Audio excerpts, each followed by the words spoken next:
What's up, YouTube? So we travelled across Australia from Perth to Cairns, which is the north of Queensland in the tropics, over 7,500 kilometres, done in a car, sleeping in a car.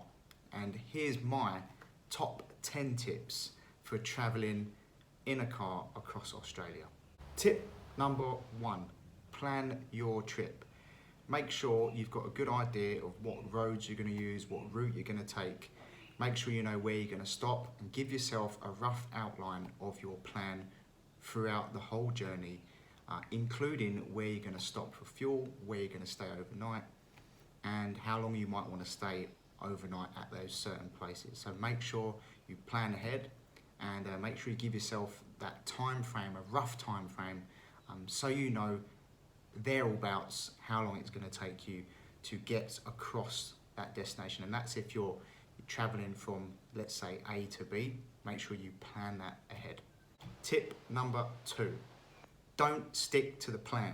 Yes, so even though you might have a plan set out, don't stick to the plan, because plans can change. You might find that you're going to go to a place which wasn't actually initially on your intentions or on your route. And it's all good to do that. Some of the best places you'll find are the ones that you haven't actually planned. Some of the best places you'll stay are some of the ones that you didn't actually plan. So don't always stick to the plan. Number 3, take your time. So although we had a rough outline of it and a time frame of what we wanted to do, our journey might be different to yours.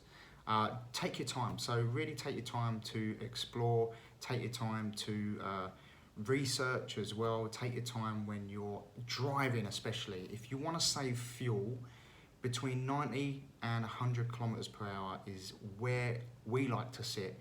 We found that when you start increasing speed, even though some of the roads you might hit are 130 or 110, once you start going over that 100k, if you get these crosswinds that come across, you will burn up and chew into fuel. Sometimes doing more than 10-20% more fuel than you would have done just going a little bit slower. Plus you get to see a bit more of the landscape, and you get to avoid animals that are crossing the roads as well. So tip number 3 is take your time. Tip number 4, start your day early. Now, if you're not someone who gets up early, then that's completely fair enough. It's up to you. We like to start our day early anyway, so getting up at 5 AM was not a chore for us.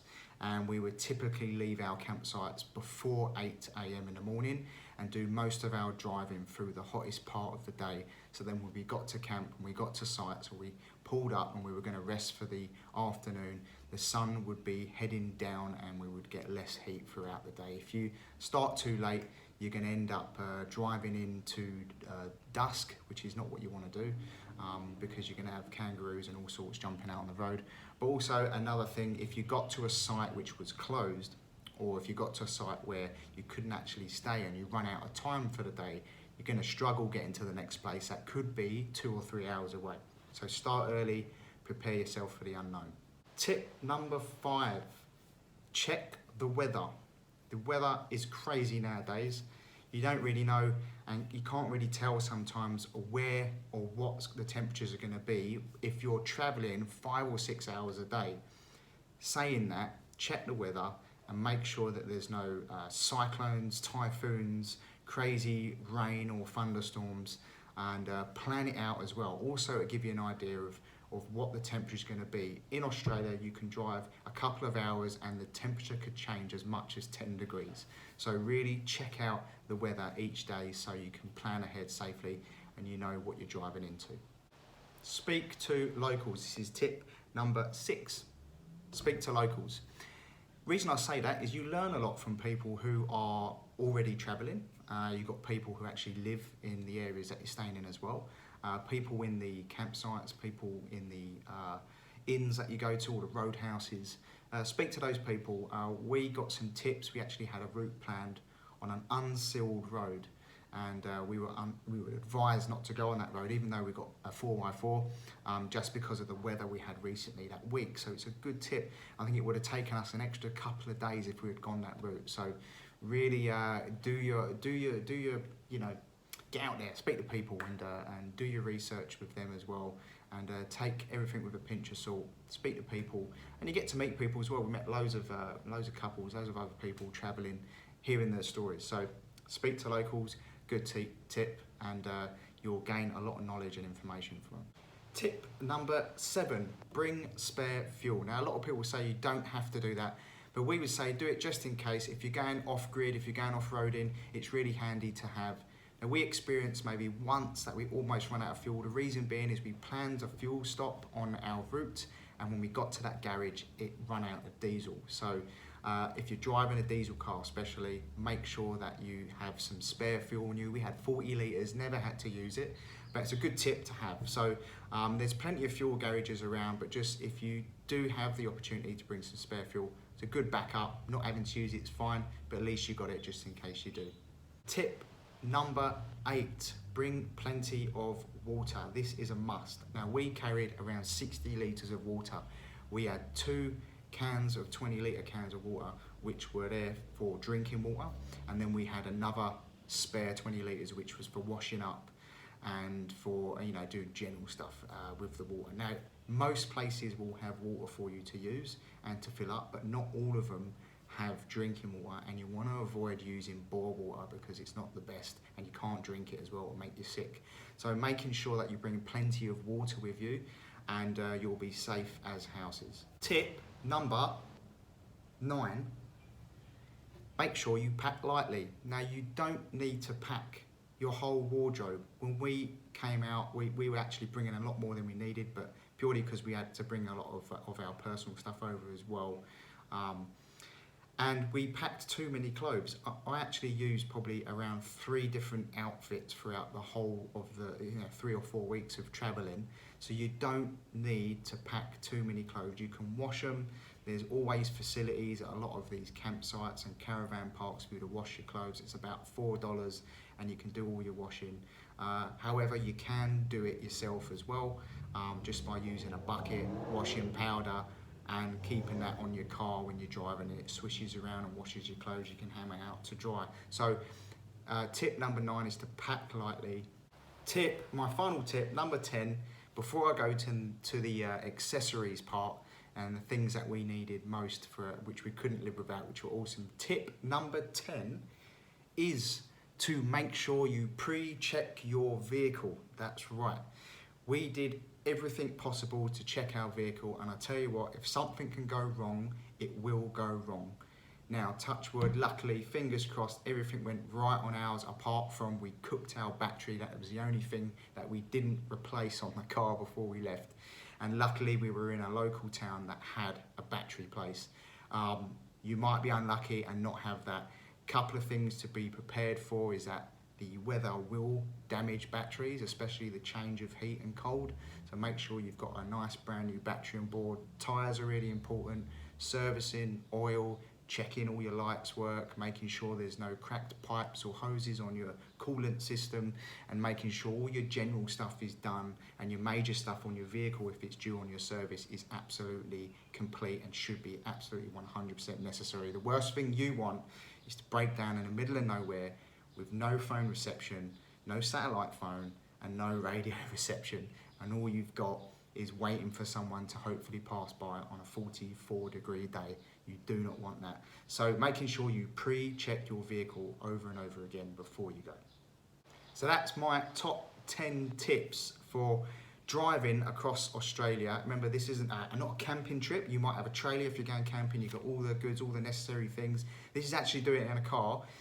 These are my top accessories that we couldn't live without, that have been amazing. If you're going on a long journey, whether it's a few days, a weekend, or whether you're doing a long road trip for a couple of months, these are the necessary items I think that you should have on board to make sure you are as comfortable as possible. A portable loo. Yes, and not the fancy ones. You just need the portable bucket loos that you can just fill them up with water. You can do your business in there. Number 2 is obviously you have the bags that go in there, the biodegradable bags, but a portable loo is necessary because some of these toilets you see in these roadhouses and campsites, you would rather do your business in the bush. So that's a tip from me, bring a portable loo just for backup. A magnetic lamp, that's another accessory. a magnetic lamp or a lamp that you can attach somewhere to your tent, your awning outside your car. It's going to help you see around and see the floor, especially if you're getting in and out of the car. We had one, I bought it from Amazon. It's a rechargeable one. You stick it on the side of the car. It's got a couple of settings on it, but it lights up the whole outside space, and it was brilliant. Another tip is to keep your light away from the entrance of your vehicle, otherwise all of the flies and all of the little mozzies and nasties will be attracted to that light, so just have it offset. On the subject of lights, a head torch. I can't show you this gear, unfortunately it's all packed in a storage at the moment, but a head torch is essential, gives your hands are free. Most people will say it, and they're right. Bring a head torch. Make sure you invest in a decent one as well, not a cheapo. So I reckon around $50, $60 plus will get you a decent head torch. Baby wipes, really important. They are lifesavers for anything, whether you're freshening your face up, can't have a shower and you want to use some, and that sounds disgusting, but they do help. Or cleaning up spillages, anything you do in the car, you know, which has caused a bit of a mess. Baby wipes are awesome. So they're a necessity, I think, when you're traveling. An esky or a 12-volt fridge. If you've got the luxury and the space, a 12-volt fridge or an esky. We had an esky, a big frostbite one on the back, putting ice in it every 2 days, and it done the job perfectly. Didn't take any room up in the car, and it was covered outside, shaded from the sun. So that's an option, or a 12-volt fridge would be even better if you've got the space in your vehicle. A portable gas cooker is essential, especially if you like your tea or coffee, but also, you know, you do most of your cooking on there. You could go for the fancy ones that have the gas bottle that you can refill, or you could go for the cheapo one like we did with your actual disposable gas cans. Make sure you bring enough of them. We were cooking once a day, doing maybe a couple of teas or a couple of coffees a day. We were cooking once or twice a day, and we used a gas can every 2 days. So make sure you bring enough of them, because they don't last that long if you're using them quite frequently. A vehicle awning or a car awning, we got ours from King's. They are the best thing ever. Shield you from the sun, more importantly the rain as well, and also stuff that's dropping from the trees. When you park up on a lot of the campgrounds, you try and find shade so it stops all the nasties falling down. An awning together with a ground sheet, really important, definitely a necessity. Proper tent pegs, be prepared. Now the pegs you normally get with your awning or your tent, we didn't have a tent, but we had, you know, we slept in the car, but for your awning, you'll get these little pokey little crappy pegs. Now they're okay if you've got some soft ground. As you head up through Australia, the ground gets really hard, so you want a proper hammer for one, not those cheap little red ones you get from the camp shop from BCF. They're no good, they're crap. Definitely a proper hammer, and you want some decent upgraded tent pegs, a little bit thicker, normally around sort of 6 mil plus, and you won't have any problems with that. If you're going on sand, get the big pegs, which are the sand pegs. Prepare yourself with a few of them. You're going to need some for your ground sheet. You're going to need at least 4 for your awning, 4 for your ground sheet. So bring about 8 of those pegs for the ground, and make sure they're a bit more stronger than the standard ones. Is a necessity, especially driving through Australia, is a portable AC unit for your car. If you're in certain areas like WA and you're travelling through winter or spring, it's not a big issue, but when you start getting into the humid climates of Australia and it's 35 plus, it gets really uncomfortable in your car, especially when you can't open your windows fully. We actually had some nets in our windows, customised bug nets that actually fit into the windows. That's a really good thing to have as well. But a portable AC unit will keep you cool. You can buy one from, I think, Big W. I mean, they're not expensive. You can get one for around $100 or less, and it requires power, and you can just plug up to one of the campsites on a powered site, and you've got lovely aircon, and you can sleep like a baby. Extension lead and charger, these are necessary if you are planning to drive your car and stop on a daily basis at different places. Make sure you hook up to power on powered sites. Giving it 1 or 2 days is fine, depending on what car you got as well. Depends whether you need that charger, but most modern cars will have modules in them that stay on even if the car is locked. because your key will be inside the car at some stage while you're sleeping, which means this module will drain your battery. So hooking your battery up to power every single night or every single day as well while your car's not being used will help your batteries live for longer. A smart charger and an extension lead is the way to go, and you can also use the extension lead to power your AC unit. And one of the last accessories, which might not be an obvious one, I mean, most people have a UHF radio and they're awesome stuff, but if you don't want to fork out for one of those and spend $1,000 for aerials and stuff on your car, just get a really decent pair of two-way radios, UHF radios. Spend the money on them. You know, you want to be spending at least $300 or more. Don't get the cheapo ones. They are awesome to have on the road. Number one, you can communicate between each other, especially if you're on the campsites and you want to go and check out the toilets for bugs, and your partner wants to know whether there's toads in the toilets and stuff like that. Or you've got these two-way radios mainly for the highway traffic and to be able to communicate with trucks if you want to overtake them, but you also can be able to communicate with other people if you're traveling with each other as well. So two-way radios are a must for sure. So there you have it. That's my top 10 tips, and I'm here now in the northern parts of Cairns in the Queensland tropics, and it is about 90% humidity. It's absolutely amazing over here.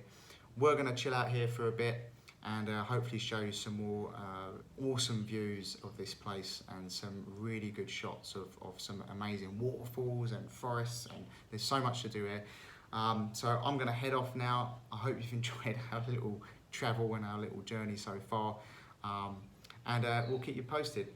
Other than that, we'll see you on the next adventure.